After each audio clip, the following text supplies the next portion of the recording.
High court ने सोमवार को छठी जेपीएससी के मसले पर बड़ा फैसला सुनाते हुए परीक्षा की मेरिट लिस्ट को रद्द कर दिया है, जिससे 326 अभ्यर्थियों की नौकरी पर अब संशय बरकरार हो गया है।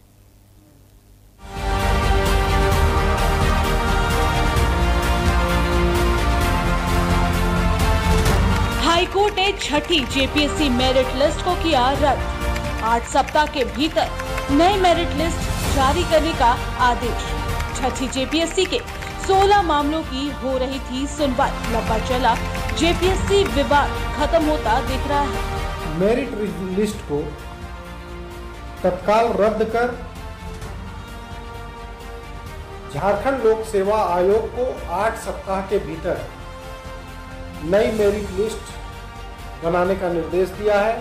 हाईकोर्ट के इस फैसले पर झारखंड के हजारों अभ्यर्थियों का भविष्य टिका हुआ है। ऐसे में कहीं न कहीं परीक्षा देने वाले लाखों अभ्यर्थी इस फैसले का बेसब्री से इंतजार कर रहे थे। इस छात्रों का मांग को स्वीकार करते हुए आज झारखंड के माननीय हाईकोर्ट ने भी फैसला दिया है और छात्रों के मांग को समर्थन करते हुए कहा है कि क्वालिफाइंग पेपर कहने का अर्थ मिनिमम अंक प्राप्त करना।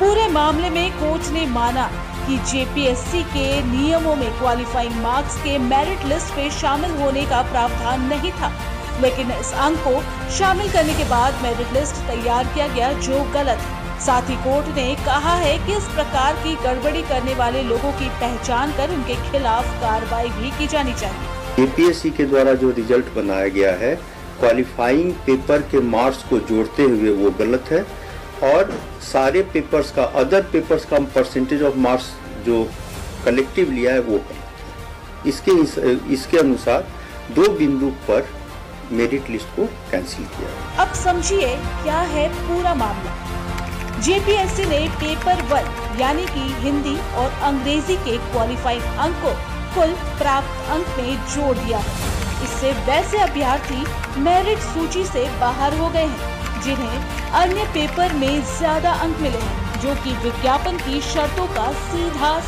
उल्लंघन है। विज्ञापन में पेपर 1 में सिर्फ पास होने का अंक लाना था, जिसे प्राप्त अंक में नहीं जोड़ा जाना था, लेकिन जेपीएससी ने इसे भी कुल प्राप्त अंक में जोड़कर परिणाम जारी किया है। छठी जेपीएससी की आंदोलन सड़क से सदन तक गूंजा है और हाई कोर्ट से सुप्रीम कोर्ट तक पहुंचा है। हेमंत सोरेन जब प्रतिपक्ष में थे तो चिल्ला कर चीख कर कहते थे कि जैसे ही सत्ता में आएंगे छठी जेपीएससी रद्द करेंगे। यह कह करके झारखंड के युवाओं के साथ विश्वासघात किया। उनका भरोसा लेकर के सत्ता प्राप्त करने के बाद कोरोना काल में आनन फानन में नियुक्ति देकर उन्होंने बहुत बड़ा पाप किया है। जेपीएससी के नाम राज्य में राजनीति भी जबरदस्त हुई। कभी सीएम हेमंत सोरेन जब पक्ष में थे तो उन्होंने 3 दिनों तक सदन नहीं चलने दिया था। सत्ता में आते ही परिवर्तन की बात भी कही थी, पर होता कुछ नहीं। पुराने रिजल्ट को यथावत जारी कर दिया जाता।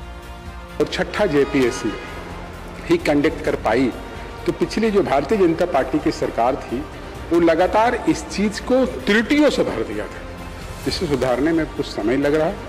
मगर हाईकोर्ट के दिशा निर्देश पे अब लगता है 8 सप्ताह का जो टाइमिंग निर्धारित किया गया उसमें आ जाएंगे और जो छूटे हुए लोग हैं वो आगे बढ़ जाएंगे। सवाल अंत में वही रह जाता है, जिस परीक्षा को हर साल कराया जाना चाहिए, दुर्भाग्यवश ये परीक्षा पंचवर्षीय योजना बन गई है। 2016 के बाद सीधे 2021 में परीक्षा के लिए ओपनिंग होती है, यानी 5 साल बाद।